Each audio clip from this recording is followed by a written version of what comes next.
Bueno, muy bien.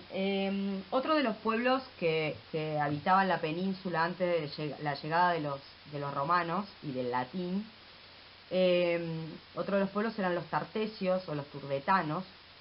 Estos se establecieron al sudoeste de la península y su origen también de este pueblo es bastante desconocido. Ellos se ubicaron en la zona de lo que hoy se conoce como Andalucía, ¿no? Al sur. Otro de los pueblos, los fenicios, eh, a ellos, a los fenicios, a los cartagineses, se le deben nombres geográficos como Cádiz, como Málaga, Cartagena, el nombre de Hispania, que significa tierra de conejos. Y otro de los pueblos que ya habitaban la península por entonces eran los griegos.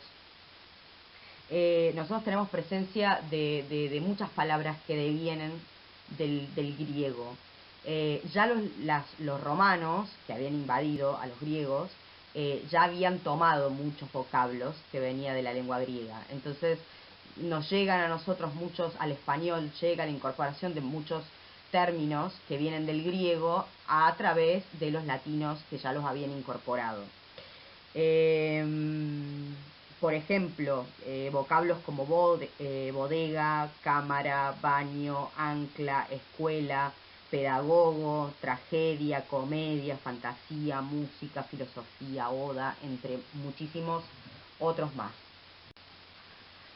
También otro de los habitantes, de otros pueblos habitantes de la península, están los ligures, ¿no?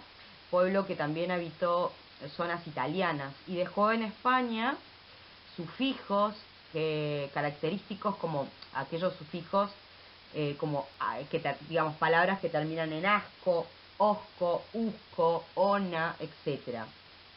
Y nombres propios también en el caso de Velasco, de Barcelona, etcétera. Los celtas, que eran pueblos provenientes del centro de Europa, del sur de Alemania, aproximadamente, más o menos, de esa zona geográfica, los celtas se establecieron en la zona central de Aragón. Y allí también este pueblo se mezcló con los íberos, de allí el nombre de celtíberos. Son de origen celta, nombres geográficos como Segovia, por ejemplo, o algunas palabras de uso corriente como cabaña, vasallo, salmón, alondra, perro, legua, etcétera. Fíjense todos estos ejemplos, digamos, todos estos vocablos que he ido nombrando y que vienen de lenguas, de pueblos que habitaban la península antes de la llegada del latín con los romanos.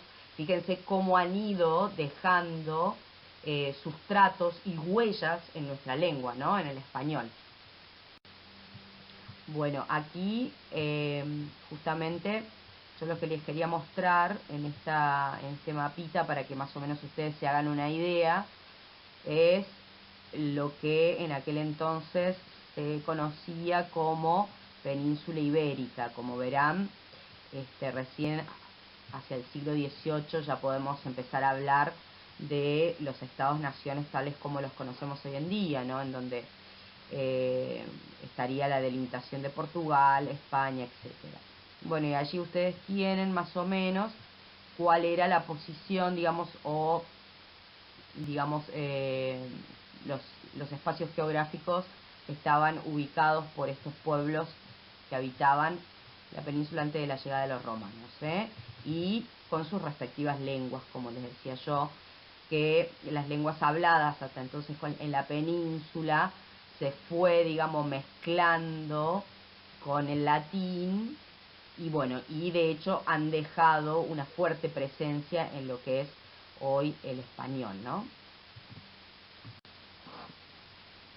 Bueno, ya habíamos hablado que la invasión romana se produce en el año 218 antes de Cristo, luego que los romanos luchan con los cartagineses, logran conquistar la península. Ya en el año 19 antes de Cristo, Roma establece definitivamente en España su poderío militar, económico y también su superioridad cultural. De allí también que devenga que impone la lengua, el latín. Tengamos en cuenta que esta expansión de los romanos en la península recibe una fuerte ayuda del mundo del cristianismo, ¿no?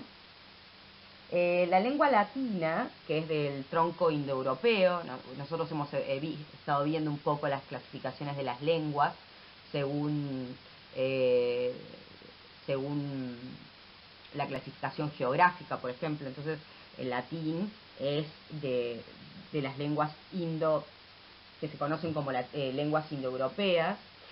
Va desplazando paulatinamente a todas las lenguas prerrománicas. Esto no quiere decir que esas lenguas de esos pueblos que existían antes de la llegada de los romanos hubiesen desaparecido, porque esos cambios no se producen del día a la mañana, son procesos muy lentos. La gente, un pueblo, una comunidad se arraiga mucho a su lengua. Entonces, si bien se impone el latín, pero no es que se dejaron de hablar automáticamente todas las lenguas prerrománicas.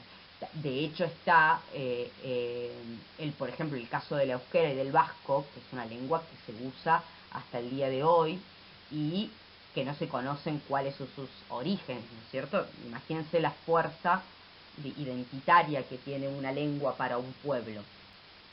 Y bueno, y esto, al mezclarse el latín con las lenguas que ya se hablaban en la península, adquiere un matiz regional en cada zona de la península.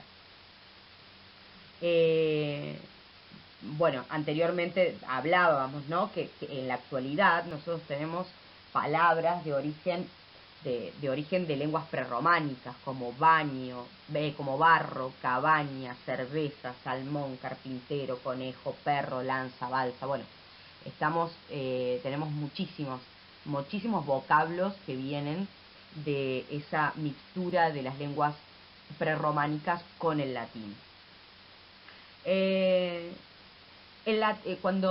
Bueno, tenemos que tener en cuenta que cuando el latín llega a la península, habían dos niveles de latín, ¿no?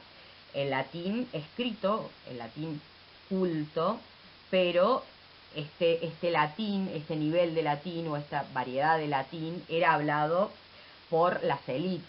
Estamos hablando de las élites tanto políticas como las élites eclesiásticas.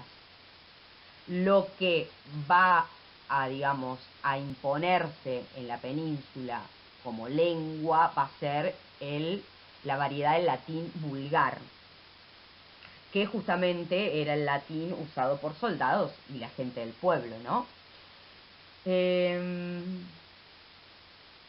Y de este latín vulgar van a surgir en Europa, en el siglo aproximadamente 8, las lenguas romances, que son las lenguas que conocemos en la actualidad, como el aragonés, el leonés, el castellano, el gallego, el portugués, el catalán, el provenzal, el francés, el italiano, el sardo, el rumano, el dálmata, ¿sí? Entonces, tener bien en cuenta esto, que el latín que se termina por imponer justamente es el latín que era hablado por el pueblo. Bueno, algunas particularidades que presenta el latín vulgar, a diferencia del latín culto, a nivel sintáctico, a nivel del orden de la oración, el latín vulgar abandona la figura retórica que es el hiperbatón, una figura poética. El hiperbatón justamente consiste en la alteración, ¿no?, o el cambio del orden lógico habitual en la construcción de la oración. Bueno, el latín vulgar abandona esa figura, la del hiperbatón, la de cambiar el orden lógico de una oración, que se sigue usando como un recurso estético, ¿no? Se lo sigue usando el hiperbatón, por supuesto. Pero digamos que en el uso cotidiano se abandona esa figura, la del hiperbatón, la del cambio lógico. A nivel morfológico, como le digo, estos cambios han sido paulatinos y muy lentos, pero a nivel morfológico, otra de las cuestiones que va suprimiendo el latín vulgar es la utilización de las declinaciones. Las declinaciones son un conjunto de formas en que se declinan los sustantivos, los adjetivos, los pronombres, etcétera, en latín. Yo no soy una especialista en lengua latina, para nada, pero bueno, al que le interese puede seguir indagando, es muy interesante el latín. Y este conjunto de formas es el que permite diferenciar en latín tres categorías, que es el género gramatical, y cuando hablamos de género gramatical estamos haciendo alusión a si es masculino, a si es neutro, a si es femenino, el número gramatical, que es lo que nosotros conocemos como singular o plural, y el caso gramatical. A nivel fonético, el cambio que se puede apreciar en el latín vulgar, es decir, que el latín vulgar toma, es la sonorización de consonantes sordas. De vita deviene vida, es decir, y también la desaparición de sonidos finales de palabras como caballum, que viene del latín caballu, a caballo, que ya queda el vocablo en castellano. Bueno, y otra de las particularidades es que tenemos que tener en cuenta que la mayor parte de nuestro vocabulario español viene de la lengua latina, ¿no?